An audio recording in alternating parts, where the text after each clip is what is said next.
Umthetho.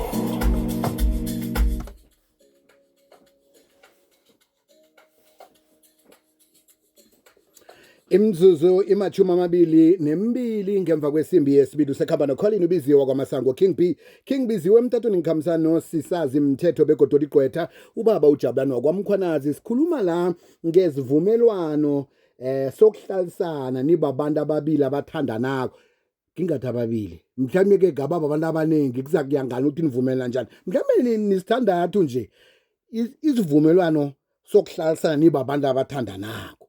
Umbuzo uzwileke mkhwanazi ngiyakhona kuba nazinengi na Biziwe ngendlela sikhulumisa ngayo immediately sithi cohabitation ukuqualifya kumele kube babantu abahlala ndawo yinye abaspende isikhathi ngaso sonke isikhathi makhapula ahlala ngasuthi babantu abachadileko.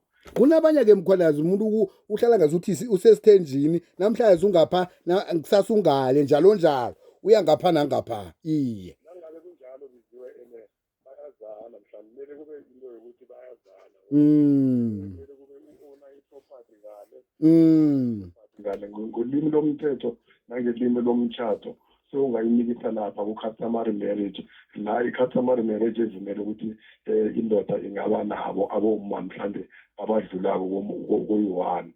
Therefore akaningi ayenzeki i-cohabitation la ozoyithola umuntu acohibita endlini ezithu endlini eyi-one la abantu abaspenda khona isikhathi la kuneprove ukuthi bahlala njengabantu abachadileko qualifier as i-cohabitation ngoba ifaka amakhapula amabili kuyekisela ngane emtshadweni esibiza ukuthi customary marriage la omunye angaba nelungelo lokuthi mhlawumbe athathe aboma mhlawumbe ababili ukuya phezulu. That's why sibiza i-cohabitation and okuyi-cohabitation agreement. Ezinye azazenza ngaphandle kwale i-cohabitation agreement bisiwe sekuzizinto mhlawumbe ngelimi elilula abaliberekisela abantu abaningi ukuchitha. Cohabitation agreement umuntu ohlala naye ngasuthi emtshadweni. Ngaphambi ukuthi-ke usethule isifundo sanamhlanje ngikhona ukuthi nangiza kuwe ngizosenza isivumelwano lesi fanele ngize nomuntu wami lowa nofana sengikhona ukusenza ngingedwa ngifike nephepha sengifika nephepha endlini ukuthi nanti iphepha nofana nifunika nobabili nihlikihle. Biziwe ngaso sonke isikhathi kumele ama-partner lawo eze oyi-two eze azokuchaza ukuthi sivumelana njani. Izinye izinto nawuzenza zi-agreement ngoba nakhu abantu abo bebavumelana kwezinephepha or isigcebhezana wathi nasi indlela esivumelene ngayo.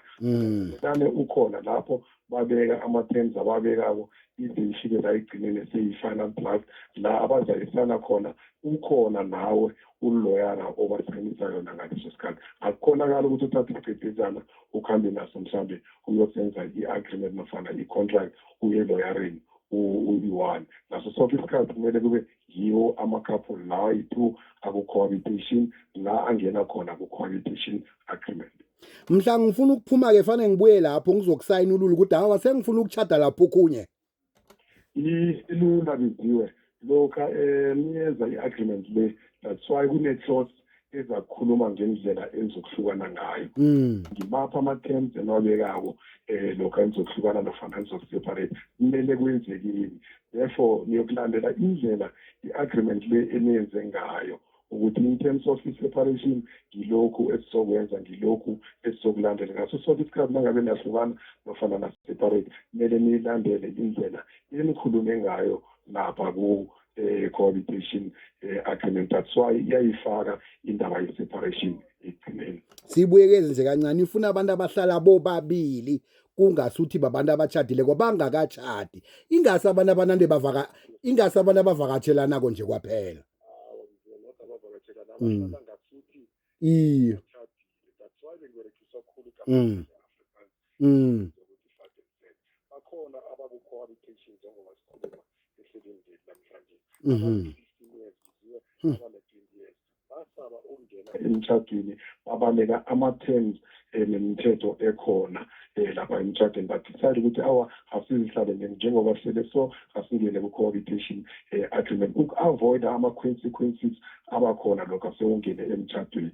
Yazi kuba nemibuzo eminingi mhla omunye sekanelihlo ngeqadi ngiyakhona ukubuya kini ukuthi umlwami lo yasekanomunye-ke asazi senze njani siyakhona ukubuya sokulila nofana ulila ukuhamba. Wena senjalo sephuma emlilo ukuthi nangabe mhlambe seyiyabhala ulanda saphuma ngasabuya endlini le ukuthi unomunye umuntu sekufunda kuwe ukuthi nayilungisa nofana iyabhala na nangabe iyabhala kulanza kuvumelana khona ukuthi iyabhala asiseparate.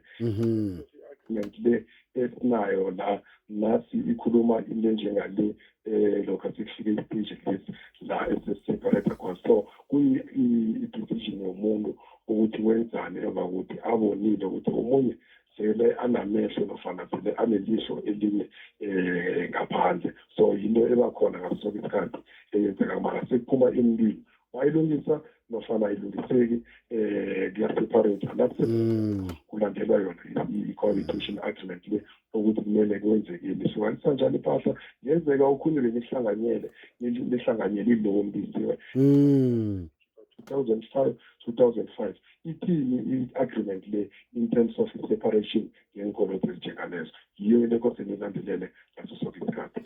Kwanazi siba usiphi inomboro zomtato lapha bangakhona ukuthi bathole khona isizo khulukhulu ngalokho esikhuluma ngakho namhlanje nokhunyeko kungeqadi abangathanda ukuthi bakwazi ehlangothini lezomthetho. Biziwe ngatholakala inomboro lelukahle ethi 071 30 27 637 071 30 27 637. Khona ngithokoze ekhulu kwamambala nokuthi usikhanyisele namhlanje singadinwa ngithina ngomuso. Ahake Themba bona udobhadobhile ke mntwana ekhaya siyafunda zomthetho siyaphandlululeka.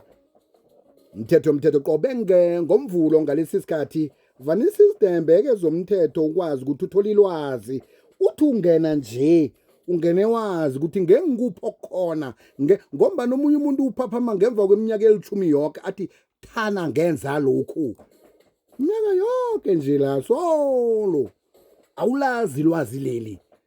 Thokoze khulu kwamambala nangeveke zako ngomvulo kuzakuba nesinye esikarisa ngalenatsi indlela esinelwazi esinothe nganatsi indlela njenganje asikhambe siyowumela indaba.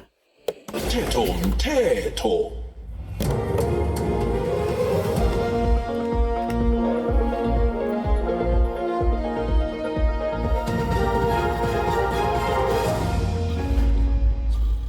hlangana nozozifumana nge-iri lesithathu bangaphezu kwe-29 million abantu esebazihlolisele ukuvota ehelweni labavoti.